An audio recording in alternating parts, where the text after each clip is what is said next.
nuestras jornadas otoñales del conjunto arqueológico Dólmenes de Antequera. Veo caras conocidas, veo caras que nos acompañaron el jueves anterior con Lidia y muy agradecida de que estéis aquí y bienvenidos también a las nuevas caras. Hoy tenemos el placer de adentrarnos en uno de los símbolos más reconocibles de nuestra tierra, la Peña de los Enamorados. Un enclave cargado de historia, de mito y de emoción colectiva, que forma parte inseparable del paisaje cultural de Antequera. Para guiarnos en este recorrido legendario, hoy contamos con un invitado de excepción, don Juan Benítez, catedrático de Lengua y Literatura, una de las voces más reconocidas del panorama cultural y académico de nuestra provincia. Voy a describir algunas de sus cosas, de su trayectoria, pero la lista es inmensa. Juan, aquí nos has pasado un listado de cosas que has hecho en tu vida que ya quisiera, ¿eh? Ya quisiera. Bueno, pues a lo largo de su brillante trayectoria ha dejado siempre su huella en el ámbito educativo. Es miembro numerario de la Real Academia de las Nobles de Artes de Antequera. Es miembro del Consejo Asesor de la Consejería de Educación de la Junta de Andalucía. Es representante en el mundo de la cultura en la Fundación Cultural de Antequera. Su compromiso con la palabra y la cultura se refleja también en su faceta de escritor incansable, con más de una docena de libros publicados, con más de 500 artículos aparecidos en revistas y periódicos. Y voy a hacer especial mención a que es colaborador en el periódico En el Sol de Antequera desde el año 1970. Casi nada. Entre sus obras más recientes, y por lo que hoy estamos aquí, y yo encantada de la vida de hacer esta presentación y de que esté con nosotros, pues destacamos su participación en la monografía oficial de la Peña de los Enamorados, que ha sido publicada por nosotros, por el Conjunto Arqueológico Dólmenes de Antequera, bajo el título La Peña de los Enamorados, Genius Loci. En ella, el profesor Benítez nos invita a realizar un profundo y fascinante recorrido a través de la leyenda que da nombre a este singular enclave. Con su sensibilidad literaria y su conocimiento del alma antequerana, estamos seguros de que nos ofrecerá una visión única de ese diálogo entre historia y mito, entre paisaje y sentimiento. Así que, antes de escucharlo, quiero recordaros también que la próxima sesión será el miércoles 6 de noviembre, que tendremos a los investigadores de la necrópolis de la Lentejuela, de las últimas investigaciones que se han realizado en Tebas, que ha salido en prensa. Lo tendremos aquí con nosotros en la próxima sesión, así que os invito a que compartáis también con nosotros la próxima sesión. Y ahora, ya no me debes más, Juan, te lo prometo, ahora os dejo a todos ustedes con Juan Benítez. Quiero agradecerle personalmente que esté aquí con nosotros y que comparta su sabiduría, su cultura y su saber con nosotros.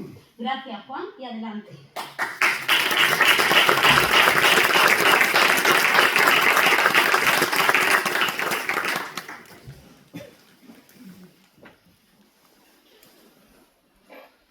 Buenas tardes a todos. Muchas gracias, Carmen, por esas amables palabras.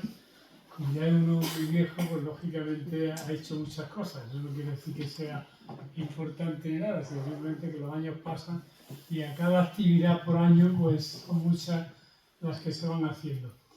Vamos a ver, quiero darle las gracias como natural a Carmen, la directora de los Dólmenes, por esta invitación que me ha hecho a participar hoy aquí. Miguel Ángel, que siempre es tan amable, que siempre está pendiente de todo.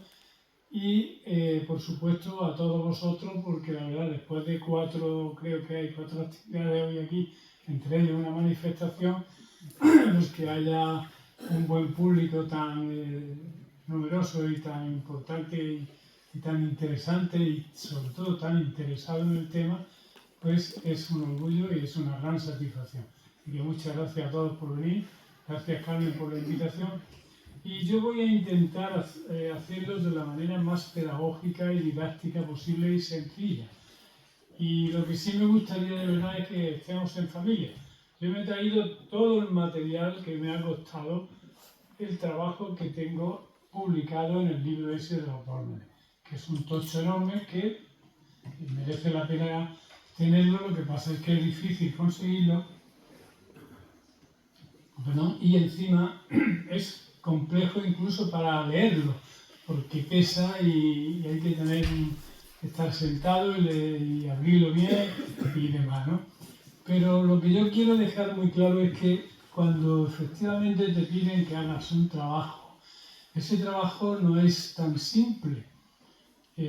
Cuando se investiga algo, tú coges como un símil de un árbol, coges el tronco y a partir del tronco van saliendo ramas. Por consiguiente, el trabajo que yo publiqué en ese libro sobre la Peña de los Enamorados es una de las ramas. La Peña de los Enamorados, como podéis ver en el libro, pues se puede enfocar desde el punto de vista arqueológico, desde el punto de vista cultural, desde el punto de vista histórico, desde el punto de vista literario, desde el punto de vista zoológico, etcétera, fotográfico. Tenemos a Fernando, que había visto varias veces con las magníficas fotos que efectivamente hace y nos ofrece de la peña y demás. Y entonces, y todo eso lo vas tratando, lo vas añadiendo, vas haciendo ramas. Y una de las ramas, lógicamente, es la de la Peña de los Enamorados desde el punto de vista literario. Porque yo dejé aparte, por si alguien la hacía, la rama histórica, pero como no se ha hecho y además siempre vale aquello de que scripta manem verba volant. O sea, los escritos permanecen, las palabras vuelan, como efectivamente yo ya escribí y está ahí en el libro lo que es sobre la leyenda desde el punto de vista literario. Pues hoy, aunque me meta en otros campos, voy a ir mezclando un poco para que veáis las vías de transmisión fundamentalmente de la leyenda y de todo lo que sabe. Pero realmente lo que a mí me interesa saber es, o que sepáis, es que siempre que se hacen las cosas con autenticidad y con sinceridad y con valentía y echándole horas, pues la verdad es que suelen salir cosas bastante interesantes y que espero que os gusten. Vuelvo a reiterar que en cualquier momento me podéis interrumpir. Ya digo que tengo aquí todo el material del cual yo me he valido para hacer el artículo. No quiero hacerme pesado, además incluso procuraré leer lo menos posible, porque cuando uno está pendiente y mirando al público, el público está más atento. Y cuando uno agacha la cabeza y lo lee, es un poco más distante y se atiende menos. Yo quiero partir de algunos hechos. En primer lugar, ¿qué es lo que se pensaba hasta no hace mucho de la Peña de los Enamorados? Yo llegué a Antequera en el año, justo el día 6 de este mes, hizo exactamente 55 años que yo vine a Antequera y fue la inauguración del curso del Pedro Espinosa. Y entonces, aunque soy de la comarca, soy de Cuevas de San Marcos y había venido muchas veces, había visto la peña y había oído el nombre de la Peña de los Enamorados, pero no sabía más, francamente. Como sabéis, yo después, en los 40 años de docencia, pues me he dedicado a la recuperación de todo tipo de manifestaciones de la tradición oral. Sin exagerar, pues me habré pateado con unos 100 pueblos de toda Andalucía y en todos los pueblos pues he recogido algo. Y como veréis, y les daré algunos ejemplos, pues algunos me han inspirado, me han dado nombres o datos de la peña que yo aquí no lo he recogido.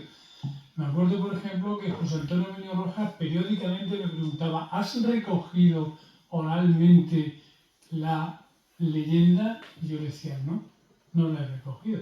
Como después haría alusión a eso, nadie, absolutamente nadie sabía más que un cristiano que se enamora de una mora y que se arrojan, y que el padre de ella se opone y se arrojan abrasados por la Peña de los Enamorados. Perdón, por lo que se llama la Peña de los Enamorados, que ahora diré si es anterior a esa leyenda o no. Ya veremos las teorías que hay, que eso no lo tengo publicado en el libro. Entonces, simplemente eso era lo único que había. Pero sin embargo, tuvimos que esperar precisamente al año 2001, en el que Michael Hosking escribe Tumbas, templos y sus orientaciones, una nueva perspectiva de la prehistoria mediterránea. Este libro causó un gran impacto porque por primera vez se dan cuenta de que dos de los monumentos megalíticos que tenemos en Antequera no están orientados hacia el nacimiento del sol en cualquiera de sus fases. El Dolmen de Menga, como sabéis, está orientado hacia la Peña de los Enamorados y el Torno del Romera está orientado hacia el Torcal. En cambio, el de Viera sí está enfocado al nacimiento del sol, creo que en otoño, no recuerdo exactamente. Pero en fin, eso ya digo que me coge tangencialmente y no tengo muchos datos de eso. Y entonces esto fue lo que suscitó un enorme interés por saber qué importancia tenía esta peña, que según Virgilio Zapatero, que fue el coordinador de este libro, la verdad que es profesor de la Universidad de Málaga, bastante amigo y que he tenido la suerte ya de trabajar con él en dos grandes obras, en esta y en otras, dos volúmenes muy grandes de la historia de su pueblo, de aquí también próximo, es de Casa Bermeja, y efectivamente pues él es el que nos ha ido orientando y diciéndonos y contándonos cosas que verdaderamente desconocíamos por completo y además incitándonos a que descubriésemos estas cosas. Pero ya digo, hay que, antes ya digo de dar el esquema que quiero hacer, hablar un poquito de algunas cosas interesantes que quiero que queden muy, muy claras. Por ejemplo, una de las cosas es la Peña de los Enamorados. ¿Es ese topónimo nombre, el nombre ese, responde realmente a una realidad histórica? ¿Siempre se ha conocido así? ¿O arranca a partir precisamente de esta leyenda? Porque la mayoría de las leyendas, y hablo ya de leyendas, hay muchas versiones, como veréis, completamente distintas, con finales completamente distintos. Entonces, algunas, las que se inspiran unas en otras, efectivamente dicen que desde este momento, desde que efectivamente se abrazan y se arrojan al vacío, pues se conoce con el nombre de la Peña de los Enamorados. Pero no todas se arrojan, ni muchísimo menos. Y el hecho de que, y he tenido la suerte de hablar incluso con una persona que trabajó en los alrededores de la Peña y descubrió una tumba con dos esqueletos abrasados, pues algunos creen que efectivamente eso corresponde a esos famosos enamorados que se arrojaron. Ya sabéis que las leyendas tienen mucho de historia y poco de mitología o de imaginación, o al revés. La mayoría son mucha imaginación y un dato de historia. Pero en tantos siglos, efectivamente, de convivencia de cristianos y moros, es lógico que casos como este ocurriesen. Y de hecho, algunas versiones eran dos cristianos, o eran ella y él, o eran dos moros, ella y él, o era al revés, él era moro y ella era cristiana, o así. O sea que son versiones completamente distintas. Eso, en parte ya lo explicaré después, es debido a una de las procedencias. Pues, según Virgilio Martínez Enamorado, que nos dijo precisamente en una conferencia que dio aquí, que es la Peña de los Enamorados, es el peñón más antropomorfo que existe. Hay muchos más, como haremos alusión a ellos, algunos, pero de la perfección de una cara tan, no sé, tan fidedigna como es la Peña de los Enamorados, el que está acostumbrado y ha viajado por todas partes y ha visto muchas peñas o rocas antropomorfas, efectivamente dice que es la más perfecta. Bien, pues él nos recoge que en las crónicas árabes hay alusiones a una frase que es Sahira Haksak u Aksak, que se podría traducir como Peña de los Enamorados. Y después haremos alusión al final de la charla, si es que no aburrí antes y me decís, ya está bien. Precisamente Fermín Requena, cuya obra José Luis Sánchez Garrido ha cedido a la Academia, en uno de sus libros recoge una leyenda que la titula Sabira Akin, que significa Peña de los Enamorados, también en árabe. Por eso, por tanto, ya digo, ahí empieza, ya tenemos unos datos. Pero, sin embargo, Martín Enamorado sigue pensando que es a partir del siglo XII cuando efectivamente, y más concretamente, entre el siglo IX y el XII, cuando efectivamente parece que suena ese topónimo de alguna manera relacionado con esa peña. Es anterior a lo que sabemos de la leyenda, por tanto, topónimo por un lado y leyenda por otro. Luego, curiosamente, la primera vez que yo oí este nombre, Dusamantis, y lo debo a Fernando, que hacía mucho tiempo, me dice, ¿tú has oído hablar del topónimo Dusamantis? Y al ver yo, pues no he oído hablar. Dusamantis no sé a qué corresponde exactamente, porque el dus no es a ningún idioma. Amantis sé que es un genitivo latino que es de los enamorados. Por tanto, no es claro, pero dus, ¿qué es? Yo he estado investigando y hay dos posibilidades. Por supuesto, haré mucha repetición a esto.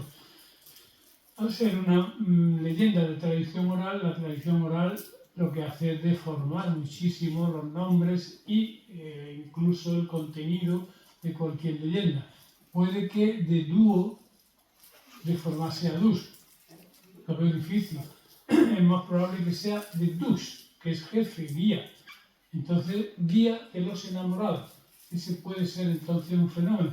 Y, vuelvo a repetir, Martín Enamorado tiene documentado que por esa zona había una venta en donde pernoctaban muchos transeúntes, muchos viajeros que pasaban por Antequera y demás. Y parece ser que efectivamente podía estar relacionado con ese Dusamantis como guía, jefe, no sé, orientación, lo que queráis ponerle. Por tanto, no se sabe exactamente, pero es otra de los topónimos.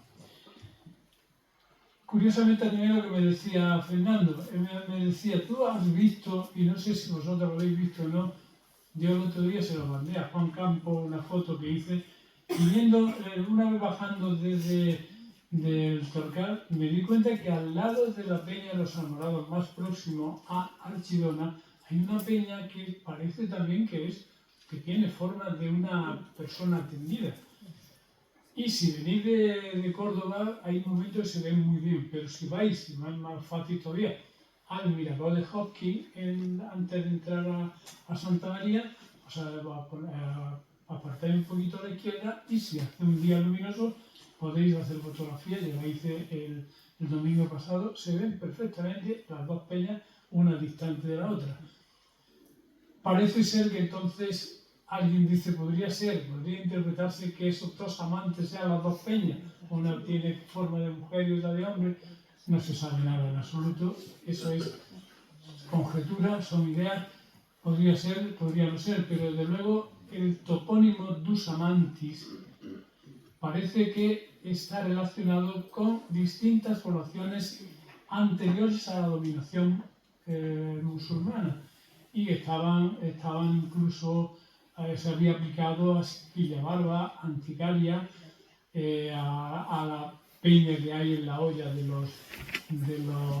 Archidona, incluso, ya sabéis que la Cora Raya del siglo X, la capital de la Cora era precisamente Archidona.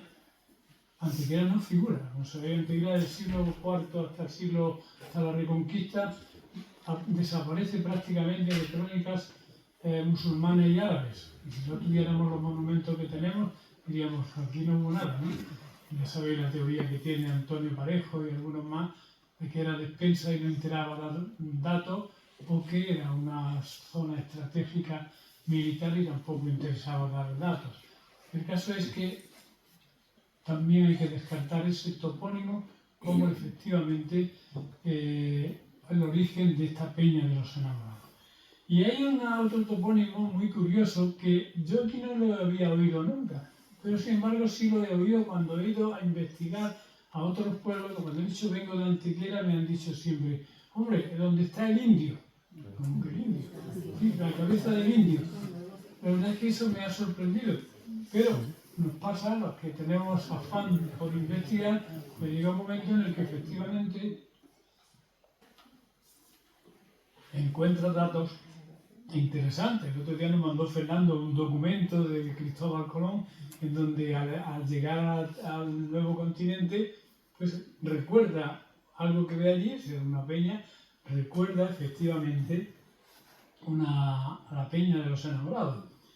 Y es que lo que vista desde arriba, la peña de los enamorados, según algunos, se parece a un indio por su morfología, que vista a distancia recuerda la cabeza de un indio tumbado boca arriba, y de ahí que popularmente se le conozca como el indio de Antequera o simplemente el indio. Pero en el fondo esta denominación hace alusión, ya digo de una investigación que yo he hecho, no sé si es verdad o no, la he leído por ahí, a la historia de Kamasúa, un cacique que fue castigado por sus dioses debido a haber desobedecido ser alejado de su amada.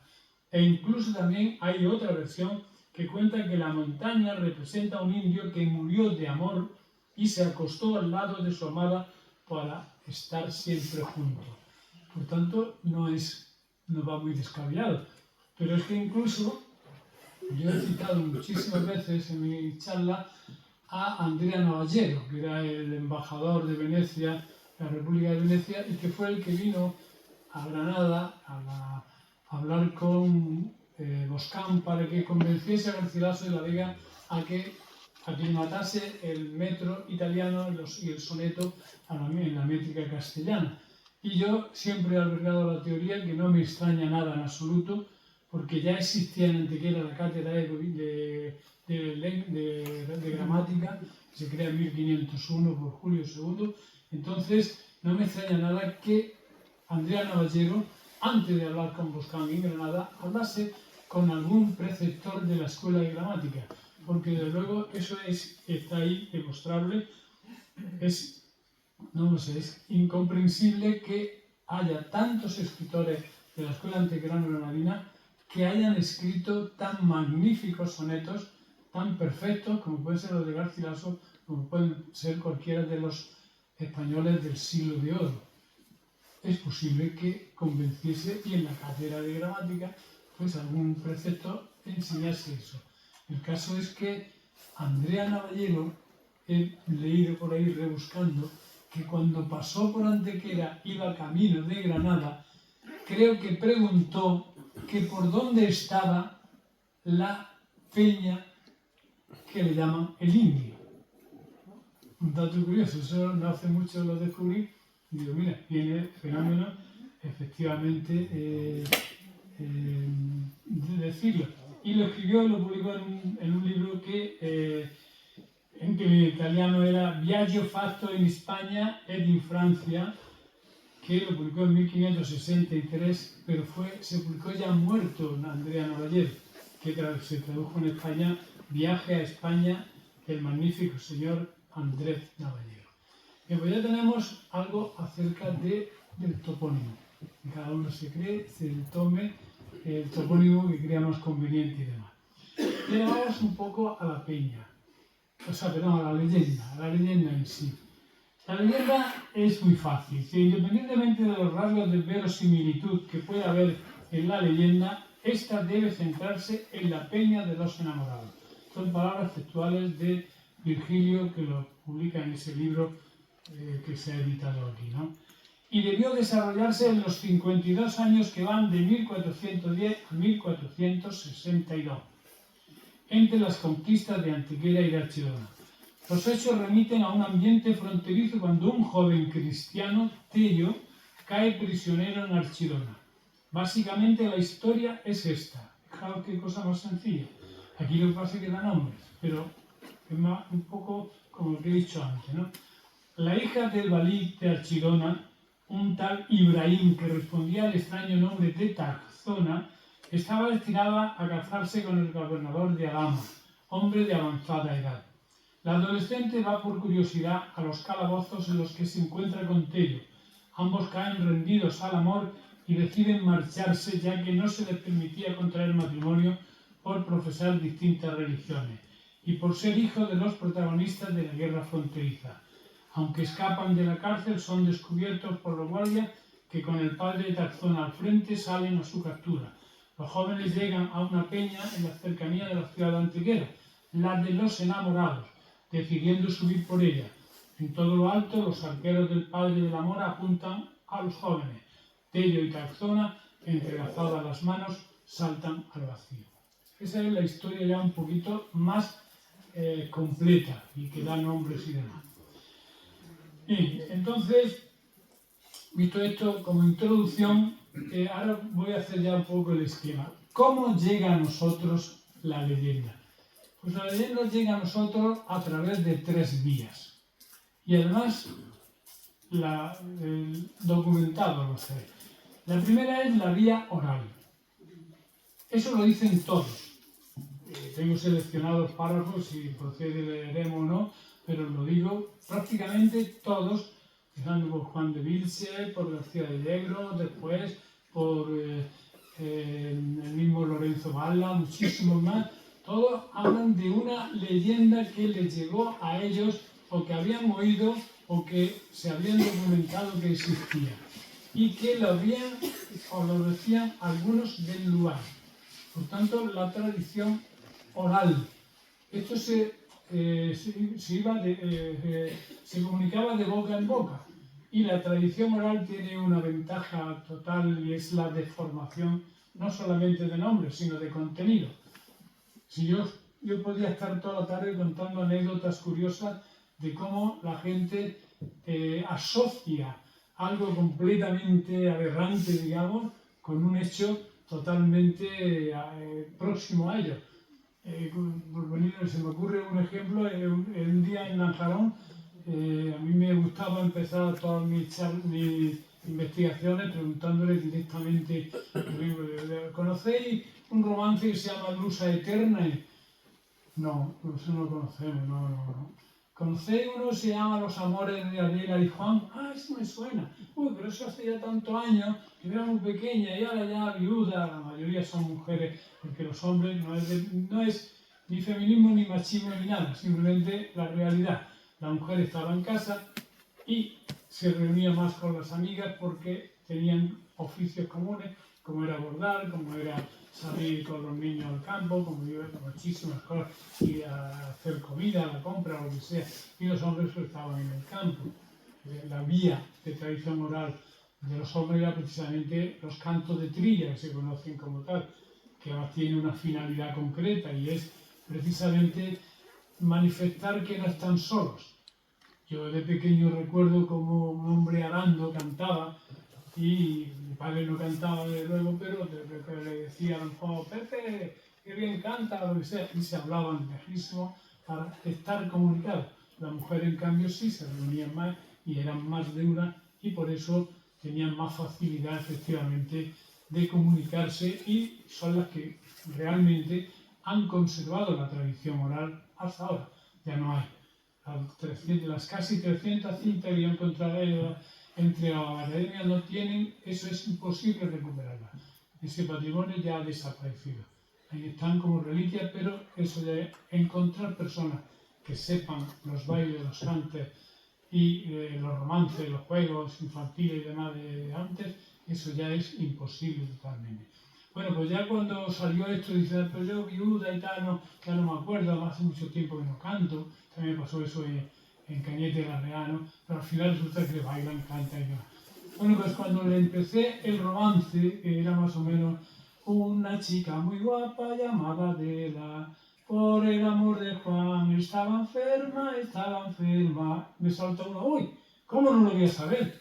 Yo enseguida con mi grabadora me pongo delante, ¿qué es lo que usted sabe? Si eso ocurrió al lado de mi casa, ya me contó la historia. Mentira, eso es un romance del siglo XIX y surge en Francia y se extiende por toda España. Y curiosamente, aunque la gente a veces te dice, eso es mentira, no, pues si yo lo puedo demostrar, la mayoría de las tradiciones orales se propagaron durante la época de Franco. No hay que rasgarse las vestiduras. En esa época se editaron unos libros alargados, que yo he fotocopiado algunos, podía haberme quedado con algunos, pero yo lo que no es mío no me quedo con él, porque después no sé cómo justificarlo, pero en algunos sitios mandaban eso. Y la movilidad, sobre todo de las maestras, en toda España, era lo que hacía que se divulgase eso. Y os voy a poner un detalle más curioso. Por ejemplo, en Andalucía los bailes de corro se conocen, tienen distintos nombres. Baile de corro, baile de rueda, baile de candil, baile cortijero, baile de candil porque se ponía en el quicio de la puerta un candil y a la sombra y a la luz del candil se bailaba y demás, molineros, cortijeros y demás. Bueno, pues hay una población insignificante en Arroyo Coche, aquí al lado de Antequera, en Casa Bermeja, que le llaman maragatas. Bueno, pues yo me empeñé en demostrarle al entonces gobernador, presidente de la Diputación, señor Bendodo, que eso era una aberración, que llamarle maragata en Andalucía era para mí un atentado a los andaluces. No me hizo caso, lo que pasa es que siguen fomentando las maragatas. Cuando yo escribí precisamente allí, me dediqué a investigar y publiqué los bailes de rueda, porque así le llaman, y publiqué el libro que me lo publicó es Libri, y ahí está demostrado claramente que fue una maestra que vino de la maragatería, y cuando yo cantar eso, digo, estos son las maragatas, y se ha quedado ahí como maragata. ¿Te dais cuenta cómo la tradición oral puede deformar totalmente eso? Bien, pues entonces esto demuestra, la tradición oral lo único que demuestra es la cantidad de versiones que hay de esta leyenda. Por eso no es la leyenda, sino las leyendas, porque no es una sola. Además, como intentaré demostrar, no se parecen alguna absolutamente nada. La segunda vía de transmisión de esta novela, perdón, de esta leyenda, es la historia. Y aquí, pues también, y curiosamente, empieza por la historia. Lorenzo Valda, bueno, sabéis que Antequera conquista el infante don Fernando en el año 1410 y normalmente todos los grandes hombres de lucha y de guerreros y todos tenían sus cronistas. Lorenzo Valda era un italiano que solía acompañar al infante don Fernando en sus conquistas. Curiosamente, a la campaña del infante don Fernando, la conquista de Antequera, no vino.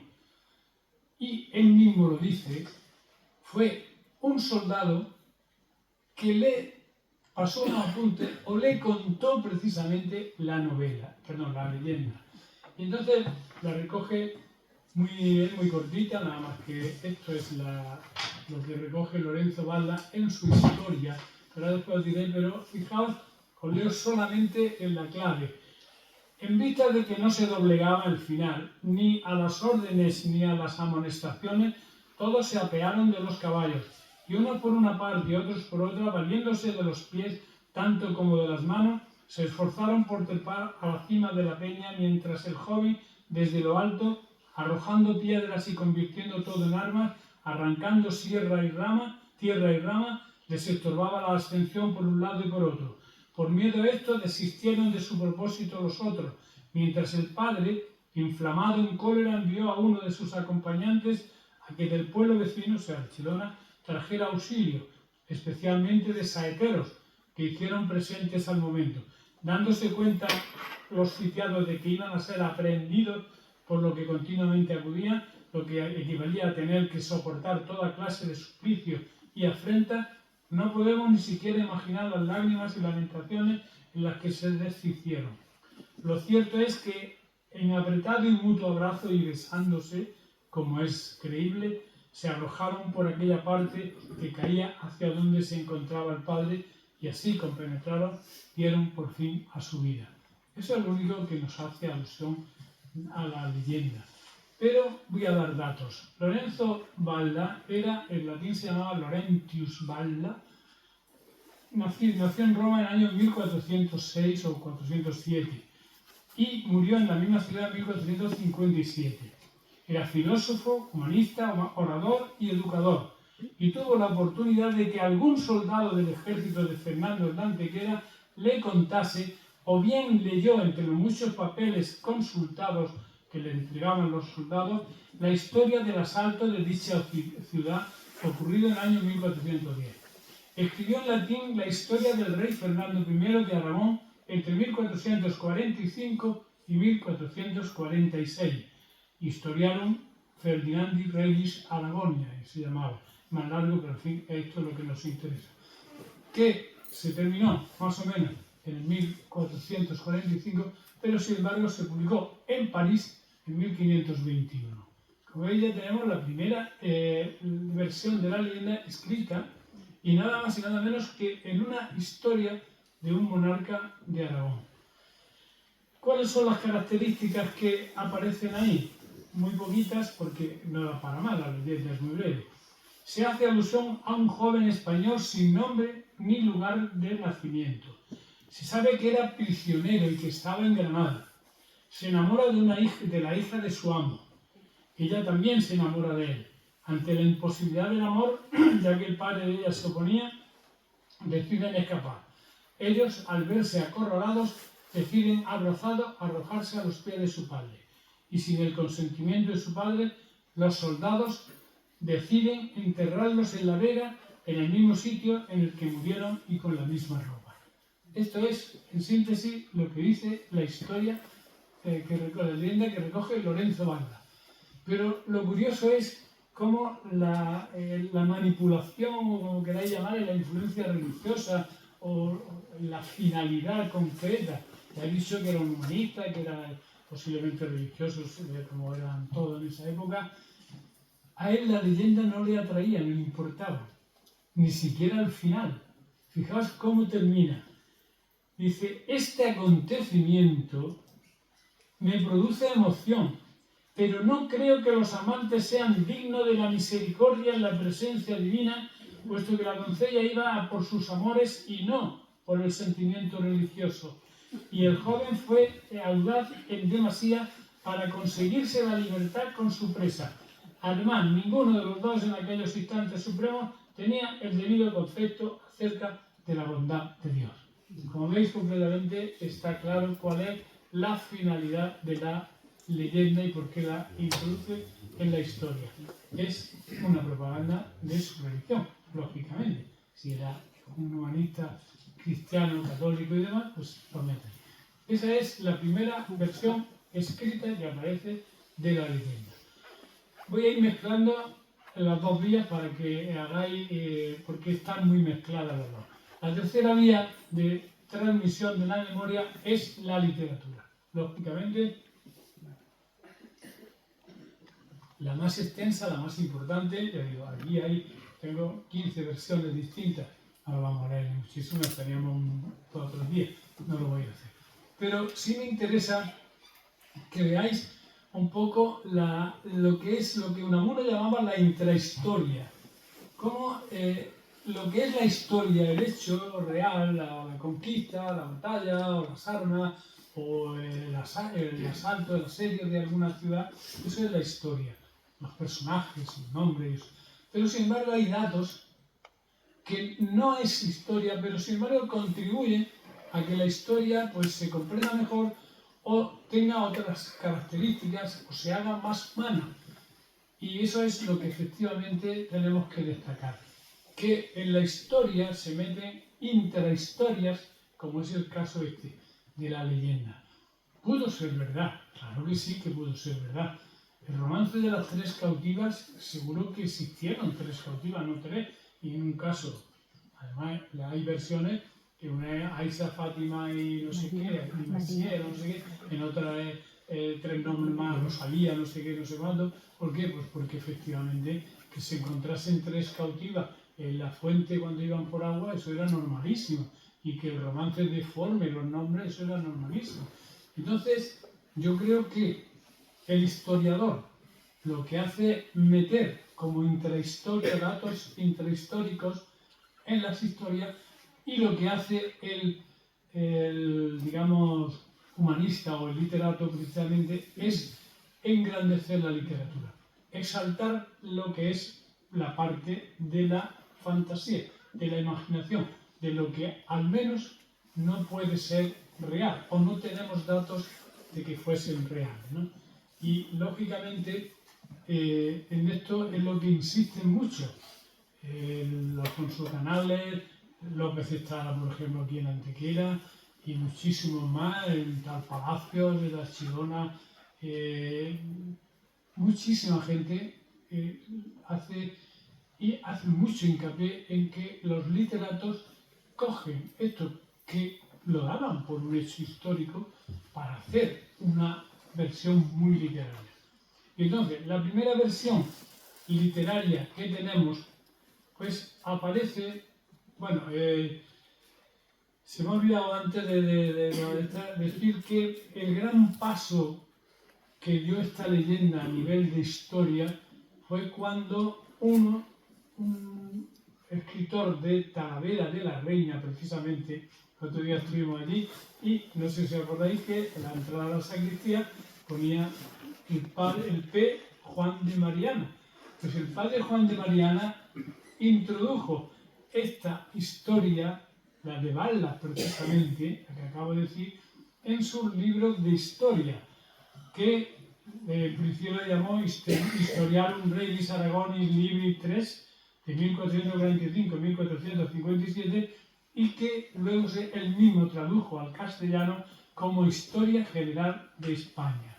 Y en esa Historia General de España, él ya introduce como un hecho histórico la leyenda que dio la vuelta al mundo, no solamente en España, sino la vuelta al mundo.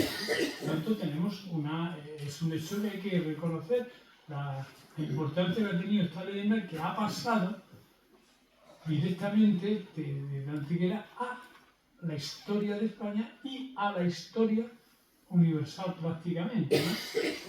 Y basándose en él precisamente también hay un escritor, que eso lo he leído también recientemente, que se llama Matías de los Reyes, que escribió un libro que se llamaba Para Algunos, en la que intentaba imitar a otro escritor italiano que es Renato Tintinassi, de 1582, que escribió un libro de la metamorfosis, cioè transformazione del virtuoso. Bien, pues ahí aparece, son siete novelitas, que en una de ellas el autor le pregunta a dos personas de España. Uno, antequerano, se llamaba Alarcón, y este le cuenta precisamente la leyenda de la Peña de los Enamorados y la introduce tal cual, alejándose completamente del resto de las 6 novelas, de cómo escribió las 6 novelas restantes y cómo efectivamente era diametralmente opuesta. Entonces tenemos una vía de la historia que es bastante interesante. Y vuelvo a decir, la primera gran obra literaria la escribe pues, el gran humanista antequerano Juan de Vilches.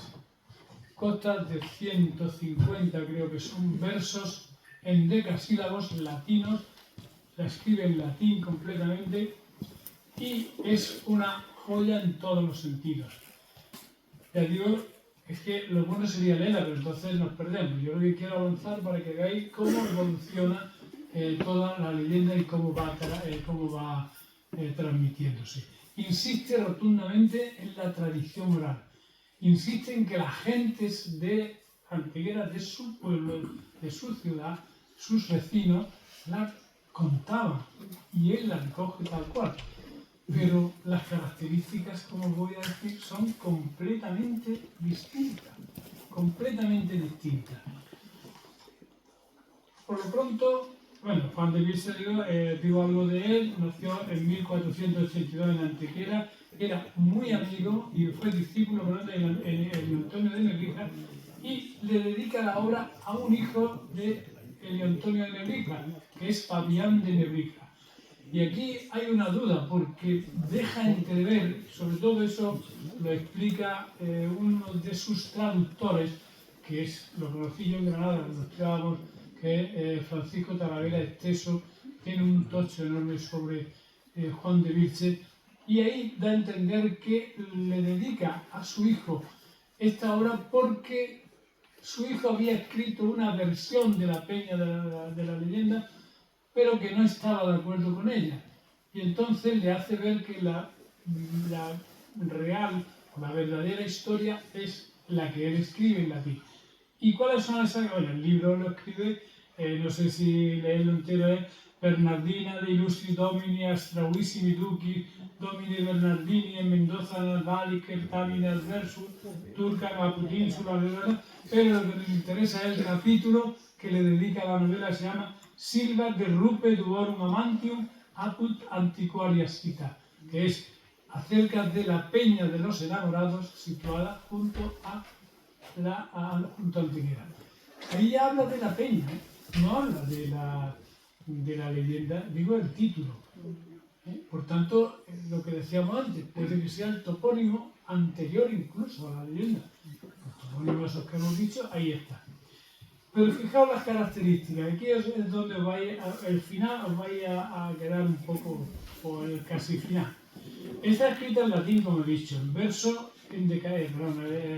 entropaico, díptico, creo que está escrito. 150 versos, creo. Se dedica, como he dicho, a Fabián de Nebrija, hijo del gramático, y del que se cree que publicó una versión. Se hace una localización muy exacta de la leyenda, dónde ocurrió. Y es aquí, justo donde está la peña. Vamos. Hace un elogio, era natural, si fue discípulo de Antonio Nebrija, sabéis que fue el creador de la primera gramática, por tanto, o sea, el que hizo la primera gramática en lengua castellana, por tanto, su maestro, voy a echarle incienso, ¿no? Se titula la leyenda de historia verdadera o fábula del pueblo. Aquí ya plantea la duda. Ya no sabemos si efectivamente es de una fábula o es historia. Y alude, ya digo, a una versión anónima que corría de boca en boca y que la cogió su amigo Fabián. No se conocen en principio los nombres de los protagonistas, ni la ocasión, ni muchos detalles que efectivamente, ni la muerte, ni nada de eso, que es lo que interesaba. Pero sin embargo, más adelante nos confirma que el protagonista era un servidor del rey granadino y se llamaba Ahmed. Incluso nos da el apellido, que es Alayá. Pero yo siempre he defendido que en Antequera deberíamos tenerla en ese monumento a la Peña Enamorada que yo tengo delante de mi piso y la veo todos los días a cualquier hora, pone Tello y Taxona. Yo siempre he defendido que deberíamos poner Ahmed y Taxona. El primer antequerano que escribe esta leyenda le llama Ahmed. Y hay muchas más leyendas que voy a decir después de antequeranos que siguen llamando Ahmed. Tello es más bien la versión de Archidona, como haré alusión alguna si no da tiempo. Y afirma que el protagonista es musulmán, era muy estimado de su dueño y trabajaba como mayoral de rebaños.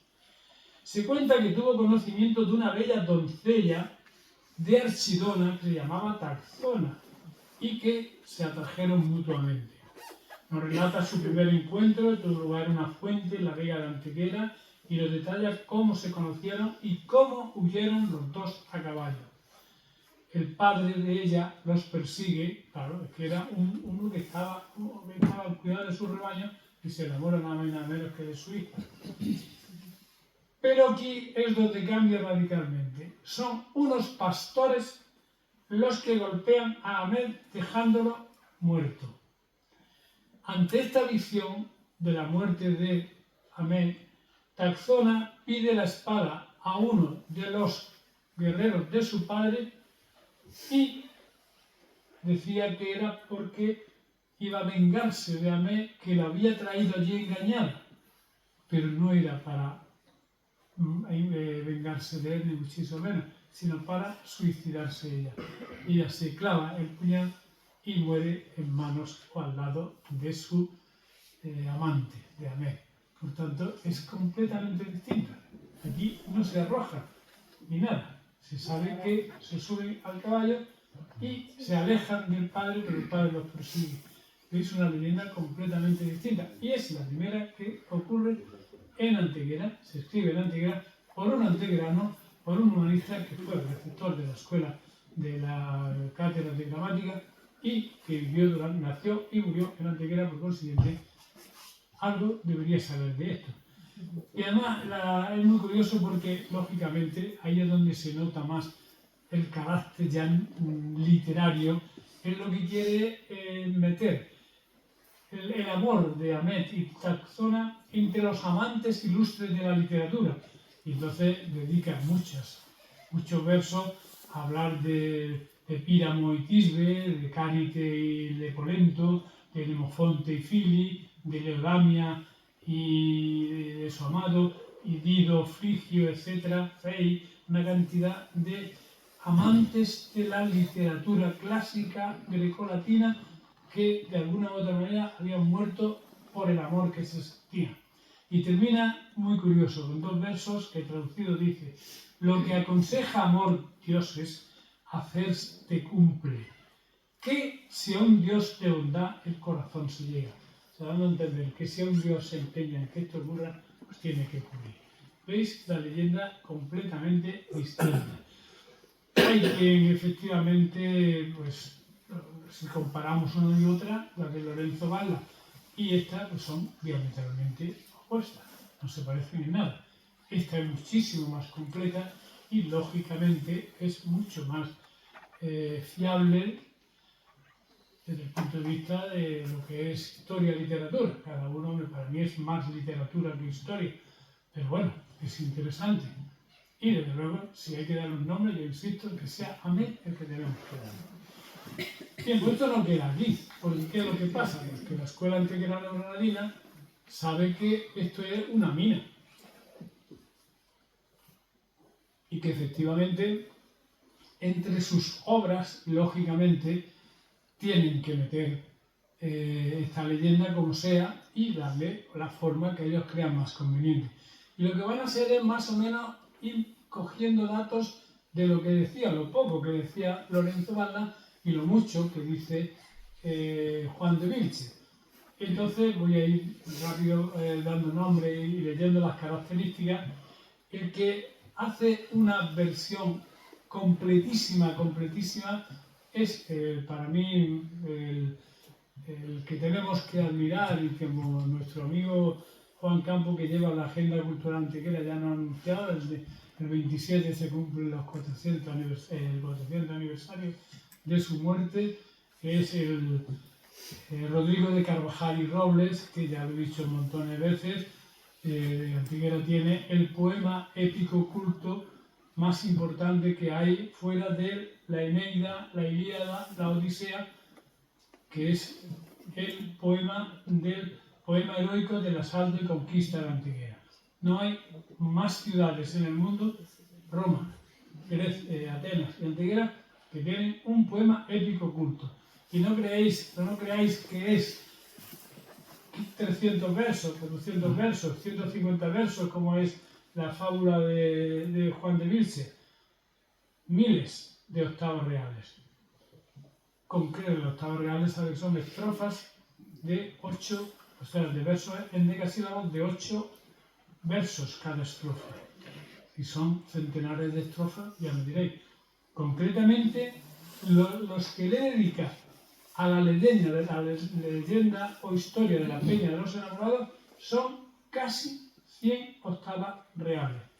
100 por 8 son 800 versos. Podríamos verla. Vengo aquí. No. La divide en dos cantos. Y fijaos la diferencia. Veréis cómo cambia y va mezclando las dos cosas. En el canto tercero se hace un elogio de Aldama, cambia el nombre. Ella ya no es Taxona, se llama Aldama. Os diré muchos nombres que salen a lo largo de las muchas historias que hay, bastantes nombres, lo tengo por ahí, ya lo localizaré, os saldrá por ahí en algún lado.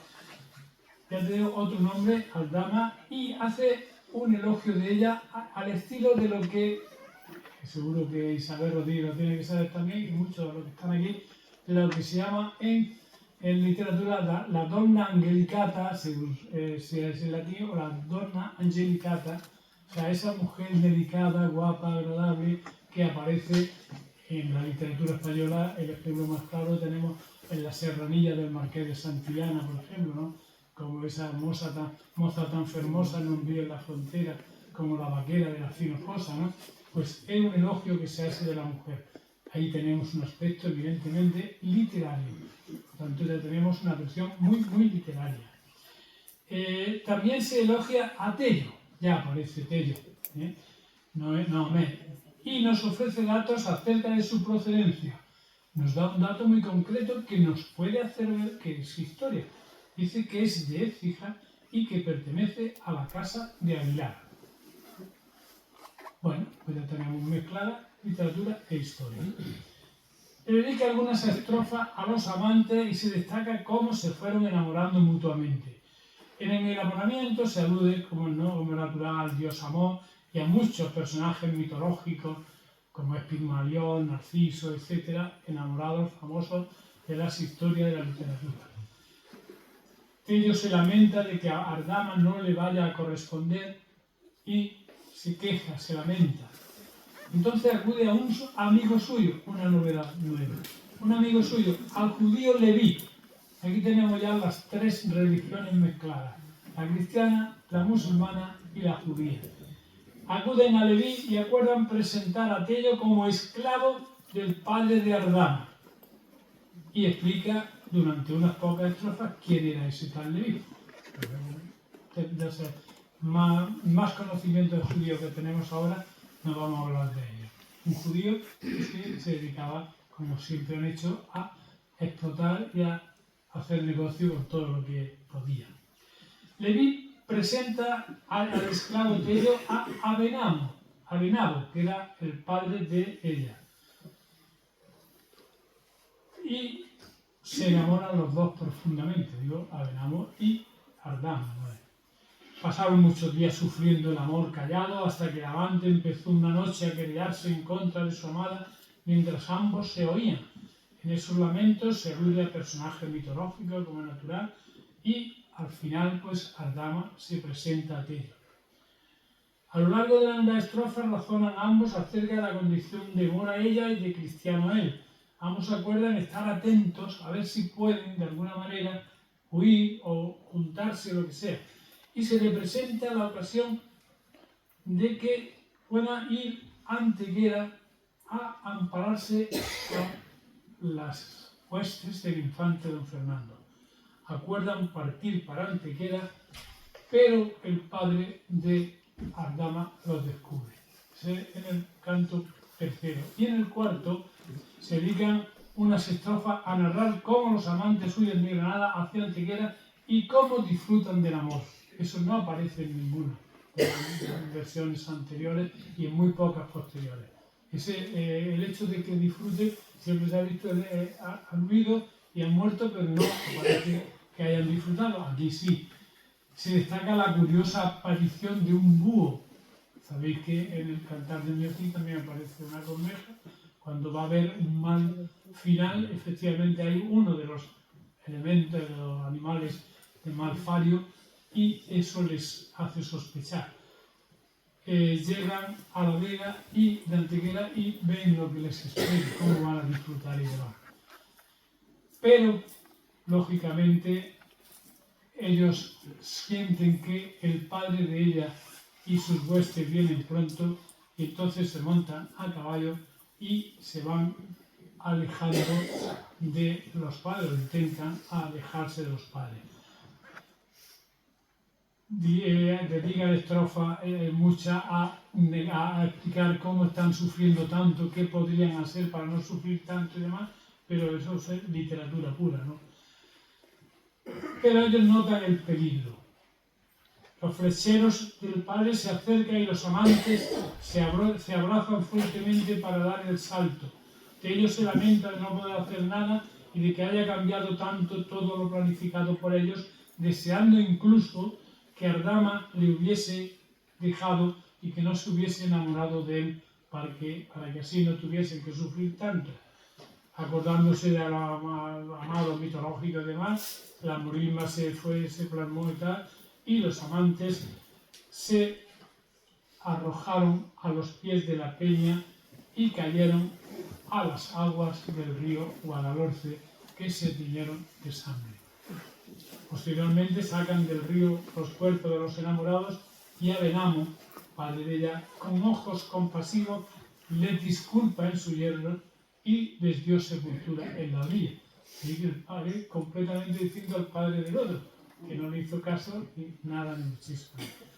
Y termina diciendo que desde entonces a esta peña se llama la peña de los enamorados. ¿Veis cómo es otra versión? Parecida ya, pero todos variantes y mucho más literaria que histórica. Otro gran antegrano, que además podríamos también dedicarle muchísimo porque este parece ser que tiene dos versiones distintas. El historiador, o el crítico literario de este hombre es precisamente uno de Barcelona, que es catedrático de la Universidad de Málaga,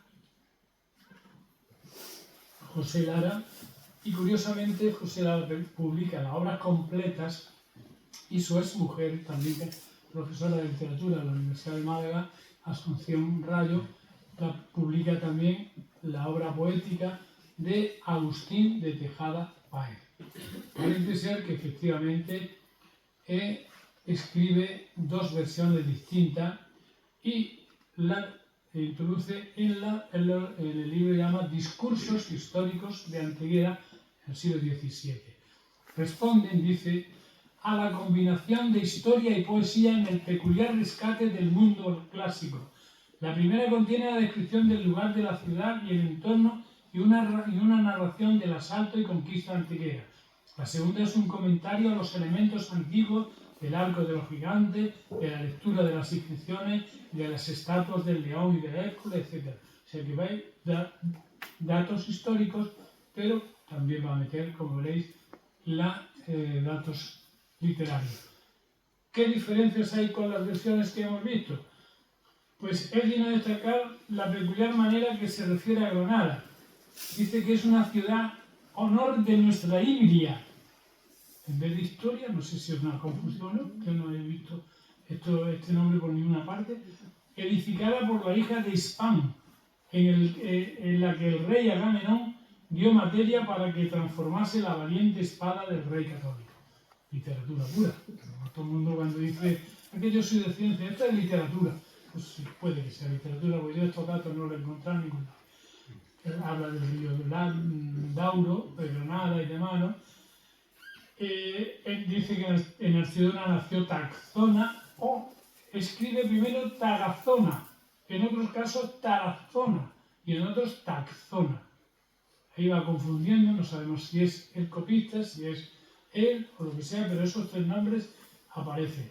Él se llama Ahmed también, no Estella. Ahmed partió para Archidona y llega a una clara fuente, ató su yegua a un árbol y describió el paisaje que ve, literatura pura. A la fuente también llega Tagazona, en este caso lo escribe así, acompañada de Belisa, florista de la mina y Albera, que hace una preciosa descripción de cómo vestían y de las armas que llevaban para cazar. Eran, además de damas de Archidona, pues eran cazadoras también. Ahmed llevaba escrito en el turbante el nombre de Tagazona. Siguen dialogando y a la pregunta de ella de quién le provoca, él le contesta claramente que Tagazona y le declara su amor. Ella le hace ver que es Tagazona. Las amigas salen corriendo y le anuncian al padre que su hija Tagazona se había ido con Ahmed. Entonces el padre va a buscarlo, Ahmed lucha contra ellos y se suben, en este caso también, a la peña.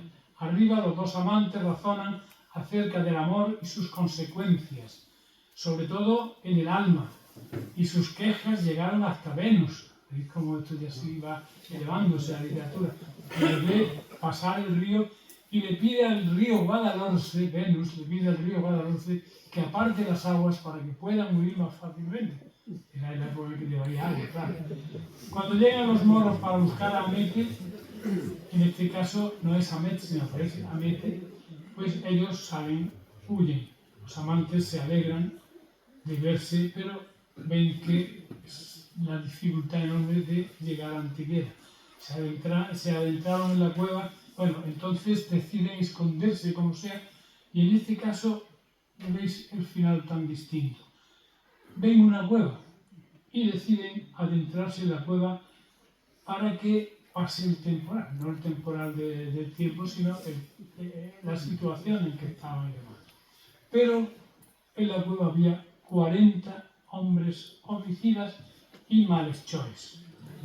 Hicieron fuego, quemaron cochinillos, quemaron todo lo que dieron, les dieron de comer a los amantes y mataron a Amete.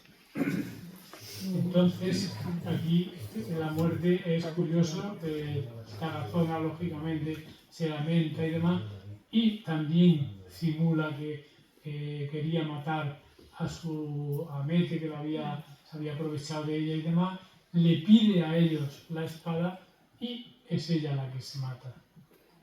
¿Veis cómo van mezclándose las historias? Y la leyenda concluye con algo bueno. Es curioso porque el padre tampoco, aunque era más condescendiente, pero tampoco lo admite y no permite que lo entierren, y son los soldados del padre los que efectivamente le dan sepultura a los amantes. Y termina una frase latina: omne tulli puntum quaemisque utiliduci, que quiere decir el que mezcló lo útil con lo agradable tuvo toda la puntuación. Se dan a entender todas las consecuencias, quiere decir, ¿no? Como veis, aquí tenemos lógicamente otra versión parecida, mezclada. Como hemos dicho que hay dos versiones, pues en una parece que escribió Tejada dos versiones, en una pone pastores y en otra bandidos. O sea que he leído en la de bandido. La otra no, en absoluto no lo es. Y vamos a dar un salto, si vamos a pasar un poco a la historia. Cuando esté aburrido o lo que sea, me lo decís, yo no sé, casi cada día mismo lo dice, ¿no? ¿Quién es el primer historiador que escribe efectivamente en Antequera o que incluye en su historia esta leyenda? Pues es don Alonso García de Yegro, que fue canónigo de la Colegial de Antequera y dignidad del tesorero de la Santa Iglesia de Baza, y que era natural de Antequera, que trasladó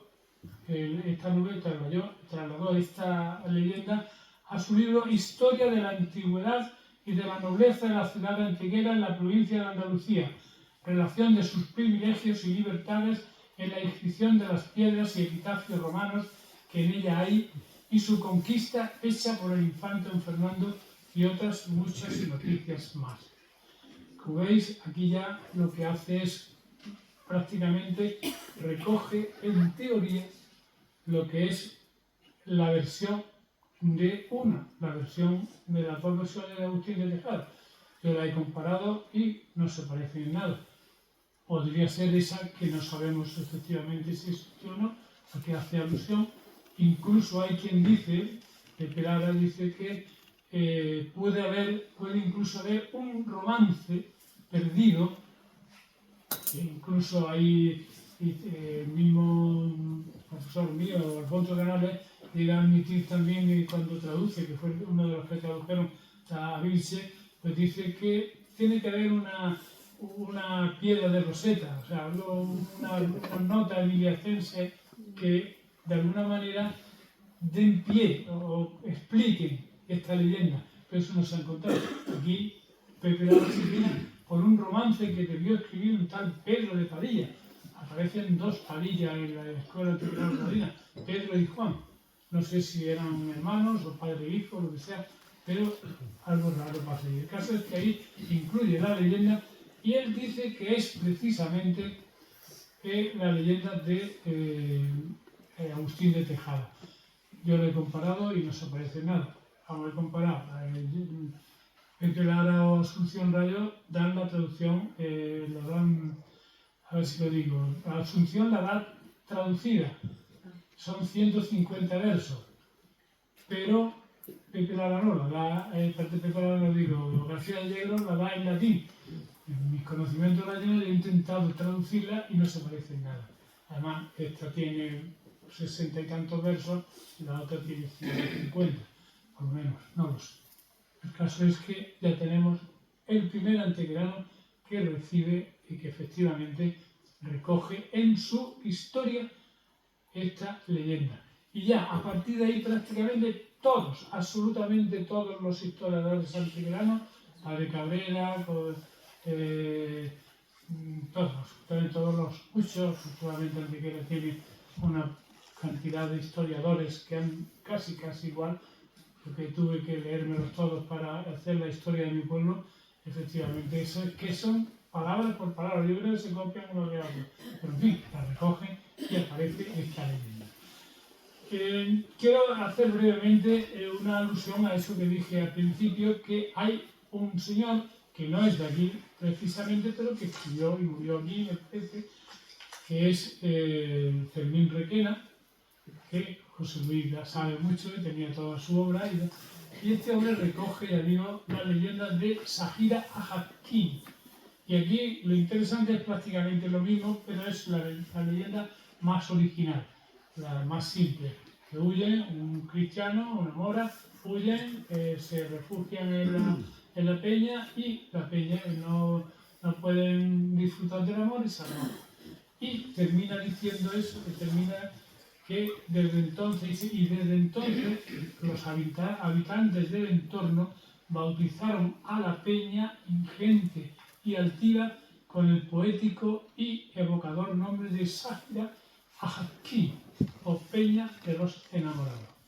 Como veis, tenemos una versión muy parecida a esa que decía Virgilio Martínez Enamorado, que podía estar y que había visto alguna alusión en las crónicas árabes. Esto pasa al teatro también, y con eso voy dando por finalidad, o por finiquitada la charla, porque si no os voy a aburrir mucho. En el teatro hay una comedia inédita, que eso no os podéis imaginar, ¿no? La cantidad de nombres que aparece. Ahí aparece Celinda, Tarfe, Luis, Dorotea, Teresa, Fernando y otros muchos más que aparecerán por ahí. Y es como en el teatro, hay un primer acto que se presenta, hay un nudo que es el segundo acto, en donde hay de todo, y ahí lo que hay es precisamente Celinda, que está enamorada de Luis, que era un mujeriego, pero el padre de Celinda quiere que se case con Tarfe. En cambio, Dorotea estaba también enamorada de Luis. Y por medio está el hermano Fernando, que interviene, tal, que al final hay un jaleo enorme, no se aclaran, hay una cantidad de indirectas entre ellos y terminan huyendo, como es natural, Celinda y Tarfe, porque ese era, Celinda y Luis, porque ese era en principio el amor que ellos dos se sentían. Y termina también oficiándose. Os recuerdo también que Lope de Vega tiene una obra de teatro, que es precisamente también El castigo, la desdicha, y recoge, además de esto, recoge también el abencerraje. Como veis, llegamos a una conclusión clarísima. Primero, la leyenda surge aquí, en tierras antequeranas. Segundo, que tenga algo de verdad, posiblemente. No cabe la menor duda. Tercero, que efectivamente la literatura se ha aprovechado y la ha exaltado, la ha elevado y la ha dignificado y la ha hecho mucho más extensa. Claramente es seguro. Y la prueba está en que en el siglo XIX tenemos otro antequerano, que es Don Trinidad de Rojas, que la recoge también, pero recoge todas las leyendas que hay. La de Guadilla Aladera, la de Don Tello, la de Abencerraje y la leyenda de la Peña de los Enamorados. Y es literato. Por tanto, ¿a qué conclusión podemos llegar? Pues que la historia y la literatura a veces se mezclan y no sabemos exactamente dónde llega la historia, dónde llega la literatura o esa intrahistoria, datos, hechos, anécdotas, curiosidades que ocurren, puede ocurrir de verdad, pero que la meten como historia. Tengo aquí el papel porque decía que iba a leer nombres para que veáis nombres curiosos. Bueno, historiadores que han seguido a García Allegro está Manuel Solana, Ildefonso Marzo Sánchez, Miguel Lafuente Alcántara, Guillermo Guillén Robles, Francisco Pi y Margal, no sé, hay historiadores que la recogen, ¿no? La leyenda recoge en esta historia de Miguel Solana introduce una novedad curiosa y es que Taxona se iba a casar con Almanzor, nada más y nada menos. ¿Lo veis? Hay unos disparates muy extraños y hay de todo, ¿no? Y en esa versión, por ejemplo, sabemos que hay una posible segunda versión de Agustín de Tejada porque un sobrino de Agustín de Tejada dice que su tío escribió una segunda versión y cambió los nombres y le llamó, me parece, Rodao, no me acuerdo el nombre, Rodao o algo así, Ciudavo o algo así, y Archiduna o algo así era el nombre. Pero más nombres para que veáis, por ejemplo, pues Feila, Leila y Ruidábalo, Gómez de Nestrosa y Zaida, Zoraida y Ahmed Aliatar, casi hay nombres y leyendas completamente distintas. Diego Vázquez es uno de Antequera, de Archidona, que fue el que lo recogió, la tradición y leyenda malagueña, o leyenda y tradición malagueña, del siglo pasado, que yo lo conocía, cuando después un hijo fue alcalde también, y él también, de Archidona. Pero en la literatura tenemos personalidades como Serafín Esteban de Calderón, Ángel Lasso de la Vega, Mariano Roca de Tagores, José Quevedo, que también introduce, habla mucho de la hermosura efectivamente del caballero de Tello, pero que sin embargo, y además que era un poco reacio al contacto con las mujeres, pero sin embargo se enamoró porque le hablaron muy bien de Taxona, ¿no? Trinidad de Rojas y muchísimos otros más. Entonces, un orgullo para los antegranos que esta leyenda haya surgido aquí, verdad o mentira, historia o literatura, pero ha pasado la historia y gracias a ellos se conoce. Pero la conclusión final no es una única leyenda, son muchas y muy variadas las leyendas. Y solamente da una muestra.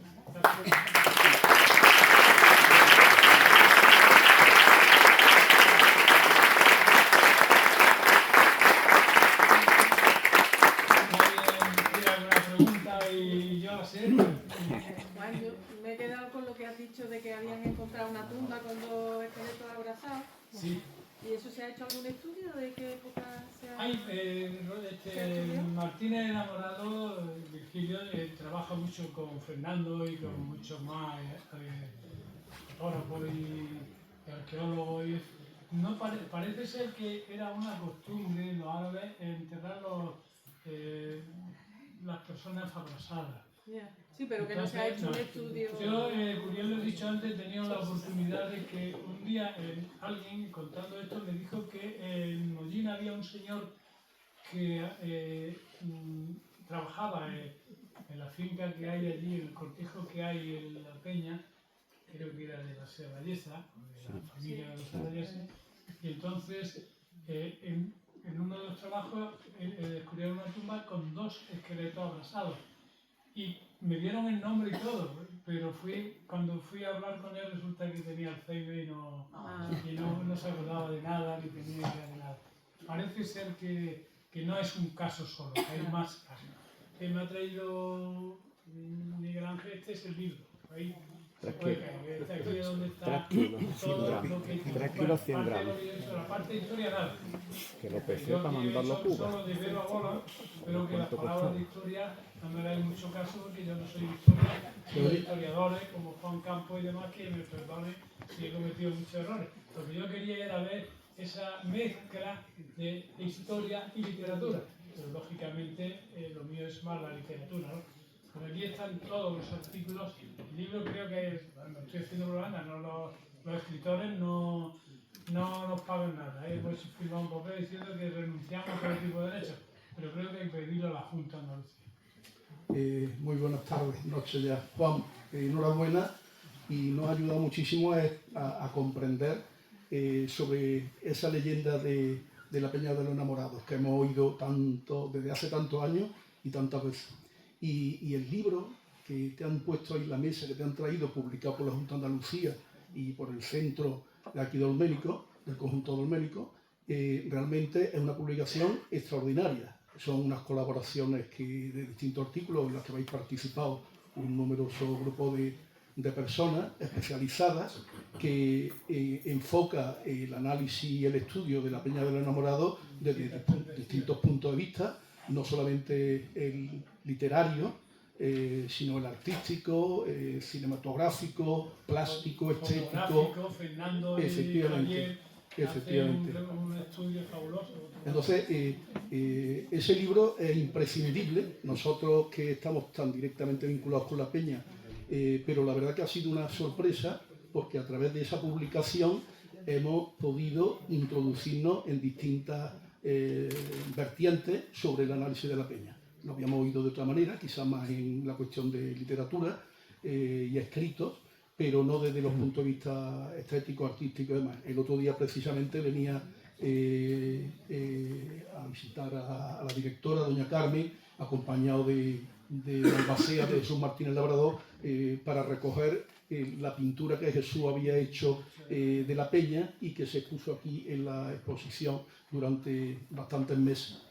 Así que a mí me parece, y lo he estado divulgando en los medios un poquillo para dar conocimiento. Un poco de crítica voy a hacer también, y es que precisamente ahí a la entrada, donde está el expositor de las magníficas publicaciones diversas que hay que se vinculan con el conjunto y que no se puedan comprar aquí. Hay miles de personas que están pasando y que no se pueden adquirir aquí. Vas a Medina Zahara y te encuentras allí una tienda donde se adquiere todo, y vas a Sevilla, y vas a un sitio y otro. Y sin embargo aquí en Antequera, pues las publicaciones que hay de los dólmenes, el que hay de las cosas del campo, con la inauguración inicial de cuando se hizo el conjunto o de la Peña, pues no están, no la podemos comprar directamente.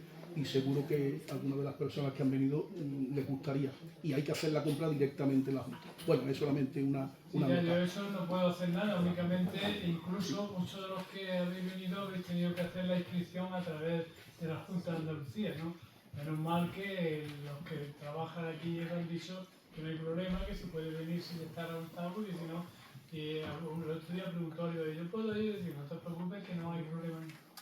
A ver, por ahí hay otra pregunta. Bueno, no, yo quería contestarle a Sebastián que, bueno, que el tema de la tienda, yo soy la primera que me da mucha pena que no la tengamos puesta en marcha, pero que no es culpa nuestra, no es culpa del conjunto. Pero digo que yo sí, si tú supieras lo que llevo yo luchando por la tienda, lo que no está escrito. Es que porque no te ven alguna, la que está hablando es Carmen, la directora de los bancos. O sea, que yo soy la primera interesada en que la tienda, porque es verdad que las publicaciones que tenemos, bueno, voy a decir una cosa. Hace unos meses fuimos a Sevilla a una reunión al Centro de Arte Contemporáneo Andaluz, que es un centro de primer nivel nacional e internacional, y le llevamos publicaciones, entre ellas esta de la Peña. Cuando la directora vio las publicaciones, la categoría de las publicaciones se quedó alucinada. Dijo, ¿estas publicaciones hacéis? Y nosotros dijimos, sí, estas son nuestras publicaciones. Igual que la de la Peña, hacemos la del megalitismo de las exposiciones, catálogos de fotografía. Bueno, ustedes lo conocéis mejor que yo, vaya. O sea, magnífica, magnífica. Y no la podemos vender aquí. Y yo eso es una batalla que si supieran lo que yo llevo a batallar y bueno, y sigo ahí, que no me canso, que yo sigo ahí hasta que lo consigamos, así que hay que conseguirlo. lo vamos a conseguir, lo vamos a conseguir. Hasta que se consiga. Bueno, hay que recordar que lo podéis comprar online en la página del Museo de la Junta de Andalucía y se trae sin gasto de envío, a precio neto. ¿Alguna pregunta más?